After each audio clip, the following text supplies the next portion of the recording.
England ਦੇ ਵਿੱਚ ਇੱਕ ਭਾਰਤੀ ਮੂਲ ਦੇ ਜੋੜੇ ਨੂੰ ਗ੍ਰਿਫਤਾਰ ਕੀਤਾ ਗਿਆ ਤੇ ਉਹਨਾਂ ਦੇ ਦੋਸ਼ ਲੱਗੇ ਨੇ ਕਿ ਉਹਨਾਂ ਨੇ ਆਸਟ੍ਰੇਲੀਆ ਦੇ ਵਿੱਚ ਵੱਡੇ ਪੱਧਰ ਤੇ ਨਸ਼ਾ ਭੇਜਿਆ ਤੇ ਨਸ਼ਾ ਵੇਚਿਆ। ਜਾਂਚ ਤੋਂ ਬਾਅਦ ਪਤਾ ਲੱਗਿਆ ਕਿ ਉਹ ਕਿਸੇ ਕੰਪਨੀ ਦੇ ਨਾਲ ਜੁੜੇ ਹੋਏ ਸਨ। ਉਹਨਾਂ ਨੇ ਕੋਕੀਨ ਨੂੰ ਜਹਾਜ਼ ਦੇ ਰਾਹੀਂ ਆਸਟ੍ਰੇਲੀਆ ਭੇਜਿਆ ਸੀ। ਇਸ ਕੰਪਨੀ ਦੇ ਨਾਂ ਤੇ ਮੈਟਲ ਟੂਲ ਬਾਕਸ ਦੇ ਕਵਰ ਹੇਠ ਛੁਪਾ ਦਿੱਤਾ ਗਿਆ ਸੀਗਾ। ਸਤਿ ਸ਼੍ਰੀ ਅਕਾਲ, ਤੁਸੀਂ ਜੁੜੇ ਹੋਏ ਹੋ ਪੰਜਾਬੀ ਰੇਡੀਓ USA ਦੇ ਨਾਲ ਤੇ ਇਸ ਵੇਲੇ ਦੀ ਖਬਰ ਆ ਰਹੀ ਹੈ ਇੰਗਲੈਂਡ ਤੋਂ। ਇੰਗਲੈਂਡ ਦੇ ਵਿੱਚ ਇੱਕ ਭਾਰਤੀ ਮੂਲ ਦੇ ਜੋੜੇ ਨੂੰ ਗ੍ਰਿਫਤਾਰ ਕੀਤਾ ਗਿਆ ਤੇ ਉਹਨਾਂ ਦੇ ਦੋਸ਼ ਲੱਗੇ ਨੇ ਕਿ ਉਹਨਾਂ ਨੇ ਆਸਟ੍ਰੇਲੀਆ ਦੇ ਵਿੱਚ ਵੱਡੇ ਪੱਧਰ ਤੇ ਨਸ਼ਾ ਭੇਜਿਆ ਤੇ ਨਸ਼ਾ ਵੇਚਿਆ। ਹੁਣ ਇਸ ਮਾਮਲੇ ਦੇ ਵਿੱਚ ਕਈ ਪਹਿਲੂ ਨਿਕਲ ਕੇ ਆ ਰਹੇ ਨੇ। ਭਾਰਤੀ ਮੂਲ ਦੇ ਜੋੜੇ ਨੂੰ ਅੱਧੇ ਟਨ ਤੋਂ ਵੱਧ ਕੋਕੀਨ ਆਸਟ੍ਰੇਲੀਆ ਭੇਜਣ ਦਾ ਦੋਸ਼ੀ ਕਰਾਰ ਦਿੱਤਾ ਗਿਆ। ਜਾਂਚ ਤੋਂ ਬਾਅਦ ਪਤਾ ਲੱਗਿਆ ਕਿ ਉਹ ਕਿਸੇ ਕੰਪਨੀ ਦੇ ਨਾਲ ਜੁੜੇ ਹੋਏ ਸਨ। ਉਹਨਾਂ ਨੇ ਕੋਕੀਨ ਨੂੰ ਜਹਾਜ਼ ਦੇ ਰਾਹੀਂ ਆਸਟ੍ਰੇਲੀਆ ਭੇਜਿਆ ਸੀ। ਇਸ ਕੰਪਨੀ ਦੇ ਨਾਂ ਤੇ ਮੈਟਲ ਟੂਲ ਬਾਕਸ ਦੇ ਕਵਰ ਹੇਠ ਛੁਪਾ ਦਿੱਤਾ ਗਿਆ ਸੀਗਾ ਤੇ ਇਹ ਭਾਰਤ ਨੇ ਦੋਸ਼ੀਆਂ ਦੀ ਹਵਾਲਗੀ ਦੇ ਲਈ ਵੀ ਮੰਗ ਕੀਤੀ ਹੈ। ਆਸਟ੍ਰੇਲੀਅਨ ਬਾਰਡਰ ਫੋਰਸ ਨੇ ਮਈ 2021 ਦੇ ਵਿੱਚ ਸਿਡਨੀ ਪਹੁੰਚਣ ਤੇ 5.7 ਕਰੋੜ ਪਾਉਂਡ ਦੀ ਕੋਕੀਨ ਨੂੰ ਰੋਕਿਆ ਸੀ ਤੇ ਨੈਸ਼ਨਲ ਕ੍ਰਾਈਮ ਏਜੰਸੀ ਨੇ ਜਾਂਚਕਰਤਾਵਾਂ ਨੇ ਭੇਜਣ ਵਾਲੇ ਦੀ ਪਛਾਣ ਹੈਨਵਿਲ ਦੀ 59 ਸਾਲਾ ਆਰਤੀ ਧੀਰ ਤੇ 35 ਸਾਲਾ ਕਵਲਜੀਤ ਸਿੰਘ ਰਾਏਜ਼ਾਦਾ ਵਜੋਂ ਕੀਤੀ ਹੈ। ਏਜੰਸੀ ਦੀ ਜਾਂਚ ਦੇ ਮੁਤਾਬਕ ਇਹ ਜਿਹੜੇ ਨਸ਼ੀਲੇ ਪਦਾਰਥ ਹੈ UK ਤੇ ਇੱਕ ਵਪਾਰਕ ਉਡਾਨ ਦੇ ਰਾਹੀਂ ਭੇਜੇ ਗਏ ਸਨ ਤੇ ਇਹਦੇ ਵਿੱਚ 6 ਮੈਟਲ ਟੂਲ ਬਾਕਸ ਸਨ ਜਿਨ੍ਹਾਂ ਨੂੰ ਖੋਲ੍ਹਣ ਤੇ 514 ਕਿਲੋ ਕੋਕੀਨ, ਲਗਭਗ ਅੱਧਾ ਟਨ ਜਿਹੜੀ ਕੋਕੀਨ ਆ ਉਹ ਪਾਈ ਗਈ ਸੀ। UK ਦੇ ਵਿੱਚ ਇਸ ਵੇਲੇ ਥੋਕ ਦੇ ਵਿੱਚ ਕੋਕੀਨ ਦੀ ਜਿਹੜੀ ਕੀਮਤ ਹੈ, ਜੋ ਏਜੰਸੀਜ਼ ਦੀਆਂ ਇਨਵੈਸਟੀਗੇਸ਼ਨ ਜਿਹੜੀ ਗੱਲ ਦੱਸਦੀ ਹੈ, ਉਹ ਤਕਰੀਬਨ 26,000 ਪਾਉਂਡ ਪ੍ਰਤੀ ਕਿਲੋ, ਜਦਕਿ ਆਸਟ੍ਰੇਲੀਆ ਦੇ ਵਿੱਚ ਇਹੀ ਮਾਤਰਾ ਦੇ ਵਿੱਚ ਕੋਕੀਨ ਵਿਕਦੀ ਹੈ 1,10,000 ਨੂੰ ਪ੍ਰਤੀ ਕਿਲੋ, 1,10,000 ਪਾਉਂਡ ਨੂੰ ਪ੍ਰਤੀ ਕਿਲੋ। ਸੋ ਤੁਸੀਂ ਇਹਦਾ ਅੰਦਾਜ਼ਾ ਲਾ ਸਕਦੇ ਹੋ ਕਿ ਇਸ ਕਾਰੋਬਾਰ ਦੇ ਵਿੱਚ ਕਿੰਨੀ ਕਮਾਈ ਹੈ। ਇੱਕ ਪਾਸੇ 26,000 ਤੇ ਦੂਜੇ ਪਾਸੇ 1,10,000। ਅਫਸਰਾਂ ਨੇ ਜਦੋਂ ਇਸ ਖੇਪ ਦਾ ਪਤਾ ਲਾਇਆ ਤਾਂ ਜਿਨ੍ਹਾਂ ਨੇ ਨਸ਼ਿਆਂ ਦੀ ਤਸਕਰੀ ਦੇ ਇੱਕ ਉਦੇਸ਼ ਦੇ ਨਾਲ, ਮੰਤਵ ਦੇ ਨਾਲ ਇੱਕ ਵਿਫਲਾਈ ਫਰੇਟ ਸਰਵਿਸਿਜ਼ ਨਾਮ ਦੀ ਇੱਕ ਕੰਪਨੀ ਜਿਹੜੀ ਸਥਾਪਿਤ ਕੀਤੀ। ਦੋਵੇਂ ਦੋਸ਼ੀ ਜੂਨ 2015 ਦੇ ਵਿੱਚ ਕੰਪਨੀ ਦੀ ਸਥਾਪਨਾ ਤੇ ਆਉਣ ਤੋਂ ਬਾਅਦ ਵੱਖ-ਵੱਖ ਪੁਆਇੰਟਾਂ ਤੇ ਇਹਦੇ ਡਾਇਰੈਕਟਰ ਸੀਗੇ। ਉਹਨਾਂ ਨੇ ਜਦੋਂ ਇਨਵੈਸਟੀਗੇਸ਼ਨ ਕੀਤੀ ਜਾਂਚ ਏਜੰਸੀਆਂ ਨੇ ਤਾਂ ਜਿਹੜਾ ਰਾਏਜ਼ਾਦਾ ਉਹਦੀਆਂ ਉਂਗਲਾਂ ਦੇ ਨਿਸ਼ਾਨ ਜ਼ਬਤ ਕੀਤੇ ਗਏ, ਨਸ਼ੀਲੇ ਪਦਾਰਥਾਂ ਵਾਲੇ ਜਿਹੜੇ ਟੂਲ ਬਾਕਸ ਸੀਗੇ ਜਿਹਦੇ ਵਿੱਚ ਉਹ ਲੁਕਾਏ ਗਏ ਸੀਗੇ।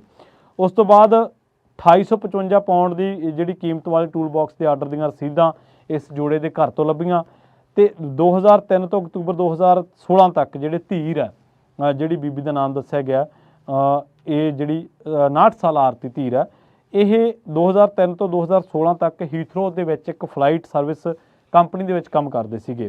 ਜਿਹੜਾ ਰਾਏਜ਼ਾਦਾ ਉਹ ਮਾਰਚ 2014 ਤੋਂ ਦਸੰਬਰ 2016 ਤੱਕ ਉਸੇ ਕੰਪਨੀ ਦੇ ਵਿੱਚ ਕੰਮ ਕੀਤਾ ਤੇ NCA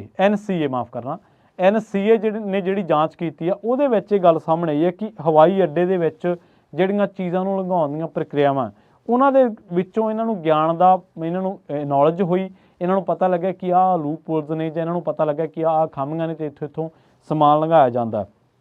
ਉਸ ਤੋਂ ਬਾਅਦ ਫਿਰ ਇਹਨਾਂ ਨੇ ਇਹ ਜਿਹੜਾ ਧੰਦਾ ਕਰਨ ਬਾਰੇ ਸੋਚਿਆ ਸੀਗਾ।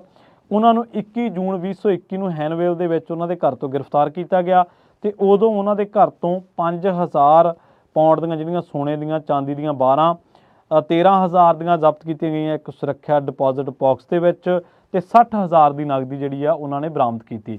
ਇਸ ਤੋਂ ਇਲਾਵਾ ਜਦੋਂ ਫਾਈਨੈਂਸ਼ੀਅਲ ਟ੍ਰਾਂਜੈਕਸ਼ਨ ਜਿਹੜੀਆਂ ਇਹਨਾਂ ਦੀਆਂ ਚੈੱਕ ਕੀਤੀਆਂ ਗਈਆਂ ਇਸ ਜੋੜੇ ਦੀਆਂ, ਤਾਂ ਫਰਵਰੀ 2023 ਦੇ ਵਿੱਚ ਇਹਨਾਂ ਨੂੰ ਦੁਬਾਰਾ ਗ੍ਰਿਫਤਾਰ ਕੀਤਾ ਗਿਆ ਸੀਗਾ।